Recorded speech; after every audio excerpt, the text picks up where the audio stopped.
ಸಮಂಡಮಧ್ಯಗಾಸುತಂ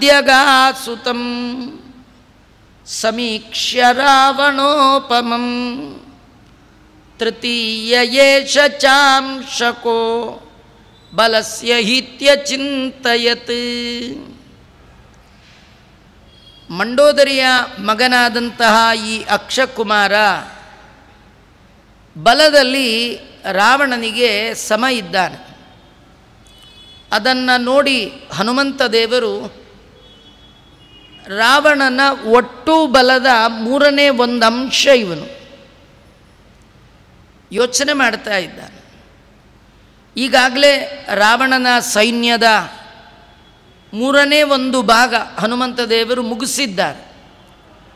80,000 ಕೋಟಿ ದಂಡದಾಯಕರು ಅವರೆಲ್ಲರನ್ನೂ ಸಂಹಾರ ಮಾಡಿದ್ದು, ಮಂತ್ರಿಯ ಮಕ್ಕಳನ್ನು ಸಂಹಾರ ಮಾಡಿದ್ದು, ಅವರೊಟ್ಟಿಗೆ ಬಂದ ಅಪಾರವಾದ ಸೈನ್ಯವನ್ನು ಹನುಮಂತ ದೇವರು ಮುಷ್ಟಿ ಪ್ರಹಾರದಿಂದ ಏನು ನಾಶ ಮಾಡಿದ್ದಾರೆ, ಆ ಎಲ್ಲ ನಾಶ ಆದದ್ದು ರಾವಣನ ಇಡೀ ಸೈನ್ಯದ 3ನೇ ಒಂದು ಭಾಗ.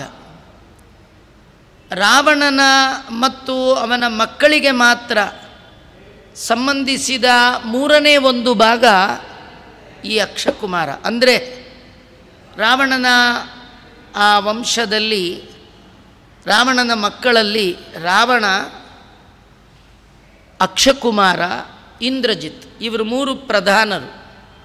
ಅಲ್ಲ, ರಾವಣ ಮತ್ತು ಅವನ ತಮ್ಮ ವಿಭೀಷಣ ಮತ್ತು ಕುಂಭಕರ್ಣ ಇದ್ರಲ್ಲ ಅಂದರೆ ವಿಭೀಷಣ ರಾಮನ ಮತ್ತು ಹನುಮಂತ ದೇವರ ವಿರುದ್ಧ ಯುದ್ಧ ಮಾಡುವವ ಅಲ್ಲ, ಸಜ್ಜನ. ಕುಂಭಕರ್ಣ ಎದ್ದಿರಲ್ಲ, ಮಲಗಿದ್ದವ್ರದ್ದು ಲೆಕ್ಕ ಇಲ್ಲ. ಎದ್ದವರು ಇವರು 3 ಜನ, ರಾವಣ, ಇಂದ್ರಜಿತ್, ಅಕ್ಷಕುಮಾರ. ರಾವಣನ ಬಲದ 3ನೇ ಒಂದು ಅಂಶ ಇವನಾಗಿದ್ದಾನೆ. ಹಾಗಾದರೆ ಇವನನ್ನು ನಾನು ಸಂಹಾರ ಮಾಡ್ತೇನೆ. ಅಲ್ಲ, ಮುಂದೆ ಇಂದ್ರಜಿತ್ ಬರೋನಿದ್ದಾನೆ, ರಾವಣ ಇದ್ದಾನೆ, ಅವರಿಬ್ಬರನ್ನೇ ಕೊಲ್ಬೋದಿತ್ತಲ್ಲ ಹನುಮಂತ ದೇವರು. ರಾವಣನನ್ನು ಕೊಲ್ಲುವ ಸಾಮರ್ಥ್ಯ ಹನುಮಂತ ದೇವರಿಗೆ ಇರಲಿಲ್ವೇ? ಇಂದ್ರಜಿತ್ ಬಂದರೆ ಕೊಲ್ಲುವ ಸಾಮರ್ಥ್ಯ ಹನುಮಂತ ದೇವರಿಗೆ ಇರಲಿಲ್ವೇ? ಕೊಲ್ಲೋದು ಕೊಂದರು, ಇಂದ್ರಜಿತ್ ರಾವಣನನ್ನು ಮುಗಿಸ್ಬಿಟ್ಟಿದ್ರೆ ಚೆನ್ನಾಗಿರ್ತಿತ್ತಲ್ಲ. ಅಂದರೆ ಹಾಗೆ ಹನುಮಂತ ದೇವರು ಮಾಡಲಿಲ್ಲ. ಅವರಿಗೆ ಆ ಕಾರ್ಯ ಅಸಾಧ್ಯ ಅಲ್ಲ, ಲೀಲಾಜಾಲವಾಗಿ ಮಾಡುವಂತಹ ಸಾಮರ್ಥ್ಯ ಹನುಮಂತ ದೇವರಿಗಿದೆ.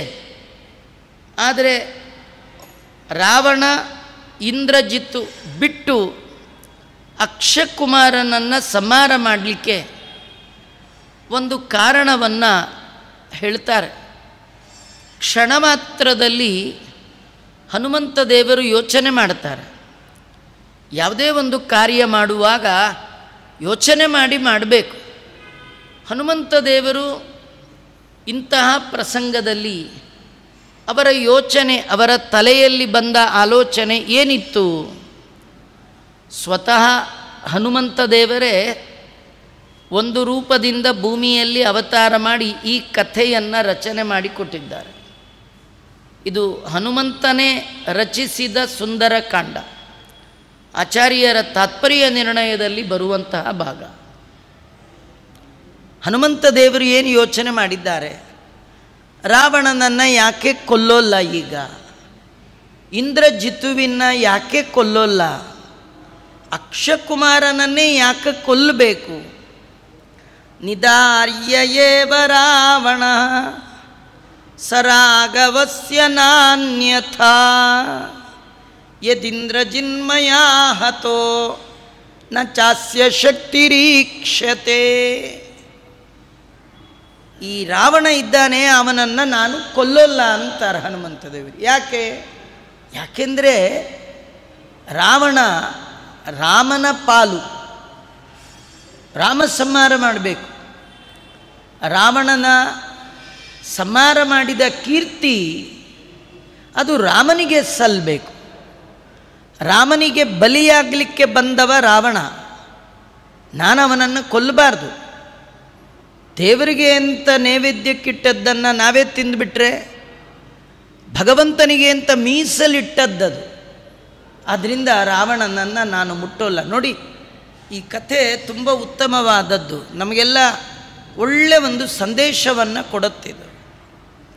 ಅದೇನು ಸಂದೇಶ ಅಂದರೆ, ಈ ರಾಮದೇವರ ಈ ಕಥೆ, ಹನುಮಂತ ದೇವರ ಈ ಕಥೆ ನಡೆದದ್ದು ತ್ರೇತಾಯುಗದಲ್ಲಿ. ಅದಾದ ಮೇಲೆ ಬಂದದ್ದು ದ್ವಾಪರ ಯುಗ. ತ್ರೇತಾಯುಗದಲ್ಲಿ ಭಗವಂತ ರಾಮನಾಗಿ ಬಂದ. ವಾಯುದೇವರು ಹನುಮಂತ ದೇವರಾಗಿ ಬಂದರು. ಆ ಅವತಾರದಲ್ಲಿ ರಾಮನಿಗಾಗಿ ರಾವಣನನ್ನು ಮೀಸಲು ಇಟ್ಟ.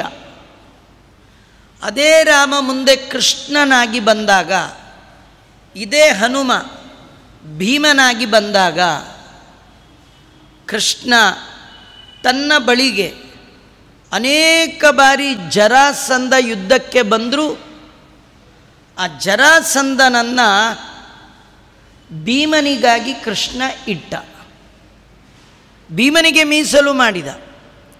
ನೀವು ಈ ಜನ್ಮದಲ್ಲಿ ದೇವರಿಗೆ ಅಂತ ಏನಾದರೂ ಇಟ್ಟರೆ, ದೇವರಿಗೆ ಅಂತ ಏನಾದರೂ ಬಿಟ್ಟರೆ, ಏನು ಬೇಕಾದ್ರೂ ನಿಮಗೆ ಕೊಡ್ತಾನೆ ಭಗವಂತ ಜನ್ಮಾಂತರದಲ್ಲಿ. ನೀವು ದೇವರಿಗಾಗಿ ಏನೂ ಕೊಡಲಿಲ್ಲ, ಏನೂ ಇಡಲಿಲ್ಲ, ಏನೂ ಬಿಡಲಿಲ್ಲ ಅಂದರೆ ನಿಮಗೆ ದೇವರು ಎಲ್ಲಿಂದ ಕೊಡ್ತಾನೆ? ಭಗವಂತನಿಗಾಗಿ ಮೀಸಲು ಇಟ್ಟಿದ್ದಾನೆ ಹನುಮ ರಾವಣನನ್ನು. ರಾಘವಸ್ಯ ನಾಣ್ಯತ, ರಾವಣನನ್ನು ಕೊಲ್ಲಬೇಕು, ಅದು ರಾಮ ಮಾತ್ರ.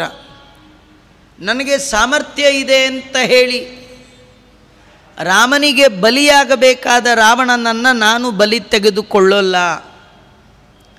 ರಾಮನಿಗೆ ನನ್ನ ಈ ಕಾರ್ಯದಿಂದ ಎಲ್ಲಿಯಾದರೂ ಅಪಕೀರ್ತಿ ಬಂದೀತು, ರಾವಣನನ್ನು, ಪತ್ನಿ ಚೋರನನ್ನು, ಪರಸ್ತ್ರೀ ಅಪಹಾರಕನನ್ನು ಸಂಹಾರ ಮಾಡಿದ ಕೀರ್ತಿ ಅದು ರಾಮನಿಗಿರಲಿ ಅಂತ ರಾವಣನನ್ನು ರಾಮನಿಗಾಗಿ ಮೀಸಲಿಟ್ಟ.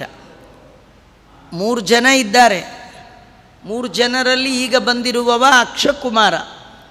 ಮೊದಲನೆಯವ ರಾವಣ, ಅವನು ರಾಮನಿಗೆ ಮೀಸಲು. ಅಲ್ಲ, ಇಂದ್ರಜಿತ್ ಇದ್ನಲ್ಲ, ಇಂದ್ರಜಿತ್ತನ್ನು ಕೊಲ್ಲಲ್ಲ. ಇಂದ್ರಜಿತ್ತನ್ನು ನಾನೇನಾದರೂ ಸಂಹಾರ ಮಾಡಿಬಿಟ್ರೆ ಮುಂದೆ ಬರುವ ರಾಮನ ಭಕ್ತರಾದ ಕಪಿಗಳಿಗೆ ಇಂದ್ರಜಿತ್ತದು ಬಲ ಪರಿಚಯನೇ ಆಗೋಲ್ಲ. ಅವರಿಗೆ ಪರಿಚಯ ಆಗಬೇಕು. ಯಾಕಂದರೆ ನಾನೇ ಕೊಂದು ಹೋಗ್ಬಿಟ್ರೆ ಕಪಿಗಳೆಲ್ಲ ಮುಂದೆ ಮಾತಾಡ್ಕೊಳ್ಬೋದು. ನಮಗೆ ಸಿಕ್ಕಿದ್ರೆ ನಾವು ಮುಗಿಸ್ತಿದ್ವಿ ಅಂತ ಅಂದ್ಕೊಳ್ಬಾರ್ದು. ಇಂದ್ರಜಿತ್ತು ಅಷ್ಟು ಸುಲಭ ಸಾಧ್ಯಕ್ಕೆ ಬಲಿಯಾಗುವವ ಅಲ್ಲ. ಅವನ ಸಾಮರ್ಥ್ಯದ ಪರಿಚಯ ಉಳಿದೆಲ್ಲ ಕಪಿಗಳಿಗೂ ಆಗಲಿ ಅಂತ ಹೇಳಿಯೇ ಹನುಮಂತ ದೇವರು ಇಂದ್ರಜಿತ್ತುವನ್ನು ಬಿಟ್ಟುಬಿಟ್ಟಿದ್ದಾರೆ. ಹಾಗಾದರೆ ಇಬ್ಬರನ್ನು ಬಿಟ್ಟಾಯಿತು, ಒಂದು ರಾವಣ, ಮತ್ತೊಬ್ಬ ಇಂದ್ರಜಿತ್. ಈ ಮೂರನೇವನು ಯಾರು? ಅಕ್ಷಕುಮಾರ.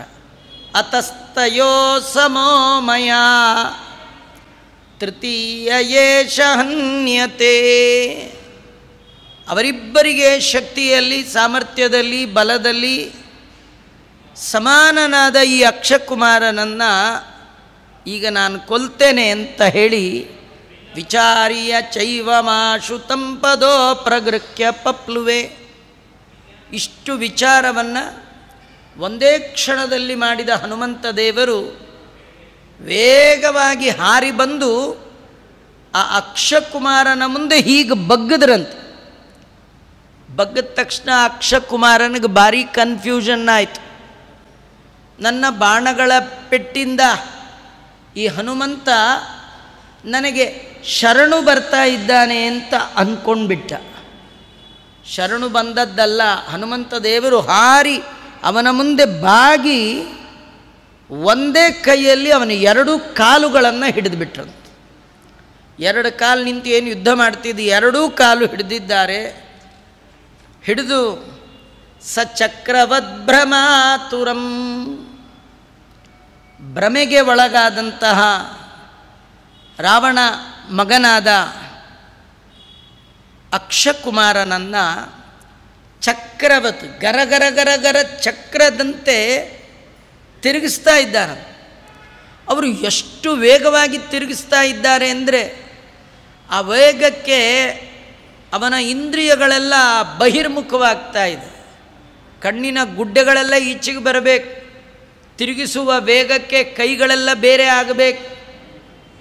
ಹಾಗೆಲ್ಲ ತಿರುಗಿಸಿ ಅಪೋಥಯದ್ದರಾತಲೆ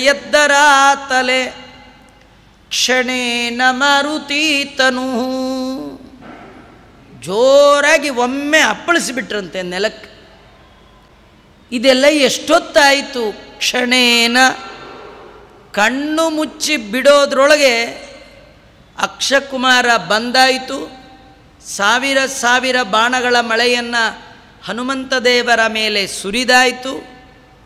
ಒಂದಿಂಚು ಹನುಮಂತ ದೇವರು ಹಿಂದೆ ಹೋಗದೆ ಮತ್ತು ವಿಚಾರ ಮಾಡಿ, ನಾನು ಇವನನ್ನು ಸಂಹಾರ ಮಾಡೋದ್ರಿಂದ ರಾಮನಿಗೆ ಎಷ್ಟು ಪ್ರಿಯ, ರಾವಣನಿಗೆ ಎಷ್ಟು ಅಪ್ರಿಯ, ಎರಡನ್ನೂ ವಿಚಾರ ಮಾಡಿ ಕ್ಷಣದಲ್ಲಿ ಅವನ ಎರಡು ಪಾದಗಳನ್ನು ಹಿಡಿದು ಚಕ್ರದಂತೆ ಆಕಾಶದಲ್ಲಿ ತಿರುಗಿಸಿ ಒಂದೇ ಕ್ಷಣಕ್ಕೆ ನೆಲಕ್ಕೆ ಅಪ್ಪಳಿಸಿ ನೂರಾರು ಭಾಗಗಳನ್ನಾಗಿ ಅವನ ದೇಹವನ್ನು ಮಾಡಿಬಿಟ್ಟಿದ್ದಾನೆ.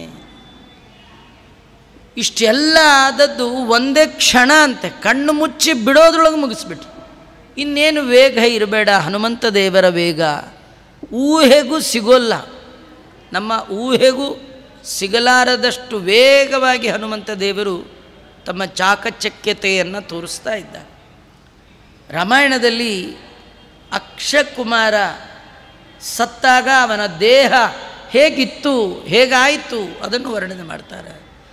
ಸಭಗ್ನ ಬಾಹೂರು ಕಟಿಪಯೋದರ ಶರನ್ನ ಸೃಗ್ನಿರ್ಮತಿತೋಸ್ತಿಲೋಚನ ಸಂಭಿನ್ನ ಸಂಧಿ ಪ್ರವಿಕೀರ್ಣ ಬಂಧನೋ ಹತಕ್ಷಿತೌ ವಾಯುಸುತೇನ ರಾಕ್ಷಸ. ಹನುಮಂತ ದೇವರು ಅಕ್ಷಕುಮಾರನನ್ನು ನೆಲಕ್ಕೆ ಅಪ್ಪಳಿಸಿದ್ದೇ ತಡ. ಸಭಗ್ನ ಬಾಹು, ಎರಡೂ ಕೈಗಳು ಯಾವ್ಯಾವ ದಿಕ್ಕು ಹೋಗಿ ಬಿದ್ವು. ಕೈಗಳೆಲ್ಲ ಎಲ್ಲೆಲ್ಲೋ, ಊರು ತೊಡೆ ಭಾಗ ಒಂದು ಕಡೆ ಬಿತ್ತು, ಸೊಂಟದ ಭಾಗ ಒಂದು ಕಡೆ ಬಿತ್ತು.